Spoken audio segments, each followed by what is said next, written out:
ಅಯ್ಯಪ್ಪ ಸ್ವಾಮಿಯ ದರ್ಶನದ ಕ್ಷಣವೇ ಸುಂದರ. ಸದಾ ಅಯ್ಯಪ್ಪನ ನಾಮಸ್ಮರಣೆ ಮಾಡುತ್ತಾ 41 ದಿನಗಳ ಕಠಿಣ ವ್ರತಾಚರಣೆಯಲ್ಲಿ ತೊಡಗಿ ದೇವರ ದರ್ಶನದ ಕ್ಷಣ ಬಂದಾಗ ಭಕ್ತರು ಪುಳಕಗೊಳ್ಳುತ್ತಾರೆ. ಮಣಿಕಂಠನ ದರ್ಶನದಿಂದ ಕಠಿಣ ವ್ರತಾಚರಣೆ ಸಾರ್ಥಕವಾಯಿತು ಎಂಬ ಧನ್ಯತಾ ಭಾವವು ಮೂಡುತ್ತದೆ. ಮಕರ ಜ್ಯೋತಿಯ ದರ್ಶನ ಪ್ರತಿ ಅಯ್ಯಪ್ಪ ಮಾಲಾಧಾರಿಗಳ ಬದುಕಿನ ಸ್ಮರಣೀಯ ಕ್ಷಣ ಕೂಡ ಹೌದು. ಆದರೆ ಈ ಎಲ್ಲ ಧನ್ಯತಾ ಕ್ಷಣಕ್ಕೆ ಮುನ್ನ ಪ್ರತಿ ಭಕ್ತರು 18 ಪವಿತ್ರ ಮೆಟ್ಟಿಲುಗಳನ್ನು ಹತ್ತಬೇಕು. ಅಯ್ಯಪ್ಪನ ಕರುಣಾಮೃತಕ್ಕೆ ಪಾತ್ರವಾಗುವುದಕ್ಕೆ ಈ 18 ಮೆಟ್ಟಿಲುಗಳು ಕೂಡ ದಾರಿ. ಇದು ಬರೀ ಮೆಟ್ಟಿಲುಗಳಲ್ಲ. ಈ 18 ಮೆಟ್ಟಿಲುಗಳಿಗೂ ಅದರದ್ದೇ ಆದ ಮಹತ್ವವಿದೆ, ಅದರದ್ದೇ ಆದ ಅರ್ಥ ಕೂಡ ಇದೆ. ಬಲಗಾಲನ್ನ ಮೊದಲಿಟ್ಟು ಇರುಮುಡಿಯನ್ನು ಹೊತ್ತು ಅಯ್ಯಪ್ಪ ಮಾಲಾಧಾರಿಗಳು ಈ ಮೆಟ್ಟಿಲುಗಳನ್ನು ಏರುತ್ತಾರೆ. ಹಿಂದೂ ಧರ್ಮದಲ್ಲಿ 108 ಎಂಬ ಸಂಖ್ಯೆಗೆ ಬಹಳ ಮಹತ್ವವಿದೆ. ವೇದಗಳ ಪ್ರಕಾರ 108 ಸಂಖ್ಯೆ ಇಡೀ ಬ್ರಹ್ಮಾಂಡವನ್ನು ಪ್ರತಿನಿಧಿಸುತ್ತದೆ.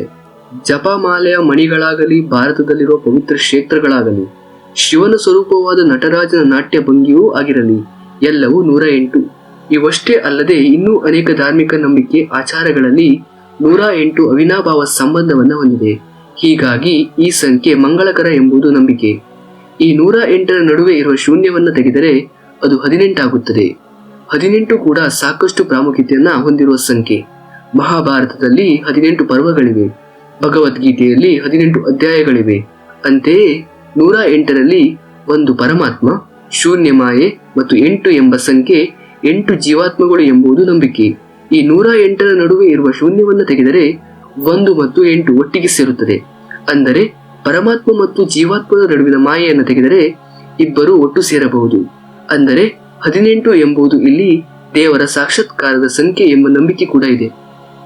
18 ಮೆಟ್ಟಿಲುಗಳ ಮಹತ್ವ ತಿಳಿಯುವ ಮೊದಲು ಈ ವಿಡಿಯೋದ ಕಮೆಂಟ್ ಬಾಕ್ಸ್ನಲ್ಲಿ ಸ್ವಾಮಿಯೇ ಶರಣಮಯ್ಯಪ್ಪ ಎಂದು ಕಮೆಂಟ್ ಮಾಡಿ. ಪಂಚೇಂದ್ರಿಯಗಳ ಜಯ. ಮೊದಲ 5 ಮೆಟ್ಟಿಲುಗಳನ್ನು ಪಂಚೇಂದ್ರಿಯಗಳ ಸಂಕೇತ ಎಂದು ನಂಬಲಾಗಿದೆ. ಅಂದರೆ ಕಣ್ಣು, ಕಿವಿ, ಮೂಗು, ಬಾಯಿ ಮತ್ತು ನಾಲಿಗೆಯನ್ನು ಪ್ರತಿನಿಧಿಸುತ್ತವೆ. ಭಕ್ತರು ಈ ಮೆಟ್ಟಿಲುಗಳನ್ನು ಹತ್ತುವಾಗ ತಮ್ಮ ಇಂದ್ರಿಯಗಳನ್ನು ಶುದ್ಧವಾಗಿಟ್ಟುಕೊಳ್ಳುವ ಸಂಕಲ್ಪ ಮಾಡುತ್ತಾರೆ.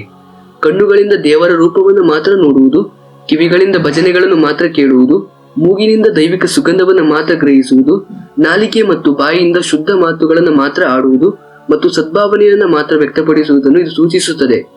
ಪಂಚೇಂದ್ರಿಯಗಳನ್ನು ನಿಗ್ರಹಿಸಿ ಶುದ್ಧಗೊಳಿಸುವುದು ವ್ರತಾಚರಣೆಯ ಪ್ರಮುಖ ಭಾಗವಾಗಿದೆ. ಅಷ್ಟರಾಗಗಳ ನಿವಾರಣೆ. ನಂತರದ 8 ಮೆಟ್ಟಿಲುಗಳು ಅಷ್ಟರಾಗಗಳನ್ನು ಅಥವಾ ಅಷ್ಟ ದುರ್ಗುಣಗಳನ್ನು ಪ್ರತಿನಿಧಿಸುತ್ತವೆ.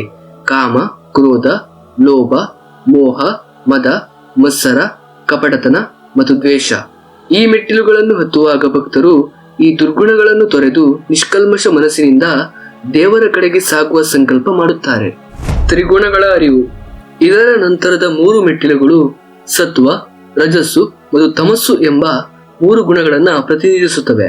ಸತ್ವಗುಣವು ಜ್ಞಾನ ಮತ್ತು ಶುದ್ಧತೆಯನ್ನು, ರಜೋಗುಣವು ಕ್ರಿಯೆ ಮತ್ತು ಆವೇಗವನ್ನು, ತಮೋಗುಣವು ಅಜ್ಞಾನ ಮತ್ತು ಜಡತ್ವವನ್ನು ಸೂಚಿಸುತ್ತದೆ. ಭಕ್ತರು ಈ ಗುಣಗಳನ್ನು ಅರ್ಥ ಮಾಡಿಕೊಂಡು ಅವುಗಳ ಪ್ರಭಾವದಿಂದ ಮುಕ್ತಿ ಹೊಂದಲು ಪ್ರಯತ್ನಿಸುತ್ತಾರೆ. ಅಜ್ಞಾನದಿಂದ ಜ್ಞಾನದೆಡೆಗೆ. ಅಂತಿಮ 2 ಮೆಟ್ಟಿಲುಗಳು ಅಜ್ಞಾನವನ್ನ ತೊರೆದು ಜ್ಞಾನವನ್ನ ಪಡೆಯುವ ಹಾದಿಯನ್ನ ಸೂಚಿಸುತ್ತವೆ.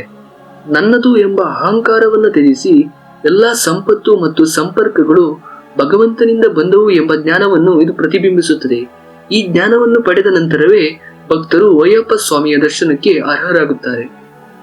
ಈ ಮೆಟ್ಟಿಲನ್ನೇರುವ ಅದ್ಭುತ ಅನುಭವವನ್ನು ಪಡೆಯಲು 41 ದಿನ ಕಠಿಣ ವ್ರತವನ್ನು ಮಾಡಬೇಕು. ಕ್ಷೌರ ಮಾಡಬಾರದು, ಅಸಭ್ಯ ಭಾಷೆ ಬಳಸಬಾರದು, ತಂಬಾಕು ಅಥವಾ ಮದ್ಯಪಾನ ಸೇರಿದಂತೆ ದುರ್ವ್ಯಸನದಿಂದ ದೂರ ಇರಬೇಕು. ಇಂದ್ರಿಯ ನಿಗ್ರಹ ಮಾಡಬೇಕು. ದೇಗುಲಕ್ಕೆ ಭೇಟಿ ನೀಡುವಾಗ ಭಕ್ತರು ಕಪ್ಪು, ಕೇಸರಿ ಅಥವಾ ಸರಳ ನೀಲಿ ಬಟ್ಟೆಗಳನ್ನು ಧರಿಸಬೇಕು. 41 ದಿನಗಳು ತಮ್ಮ ಶಿಬಿರದಲ್ಲೇ ಉಳಿದುಕೊಂಡು ದಿನ ಅಯ್ಯಪ್ಪನ ಪೂಜೆ, ಅರ್ಚನೆಯಲ್ಲಿ ಕಾಲ ಕಳೆಯಬೇಕು. ಹೀಗೆ ಗುರುಸ್ವಾಮಿ ಮಾರ್ಗದರ್ಶನದಲ್ಲಿ ಏಕಚಿತ್ತದಿಂದ ಮಣಿಕಂಠನ ನಾಮಸ್ಮರಣೆಯೊಂದಿಗೆ ಶಬರಿಮಲೆ ಯಾತ್ರೆ ಕೈಗೊಳ್ಳುವ ವ್ರತಧಾರಿಗಳು ಮಕರ ಜ್ಯೋತಿಯ ದರ್ಶನದ ಕ್ಷಣದ ಆನಂದವನ್ನ ಪಡೆಯುತ್ತಾರೆ. ಇದಾಗಿತ್ತು ಶಬರಿಮಲೆಯ 18 ಮೆಟ್ಟಿಲುಗಳ ಮಹತ್ವ. ಈ ವಿಡಿಯೋ ನಿಮಗೆ ಇಷ್ಟವಾದರೆ ಒಂದು ಲೈಕ್ ಕೊಟ್ಟು ನಮ್ಮ ಚಾನೆಲ್ನ ಸಬ್ಸ್ಕ್ರೈಬ್ ಮಾಡಿಕೊಳ್ಳಿ. ಮತ್ತೆ ಮುಂದಿನ ವಿಡಿಯೋದಲ್ಲಿ ಸಿಗೋಣ. ಧನ್ಯವಾದಗಳು.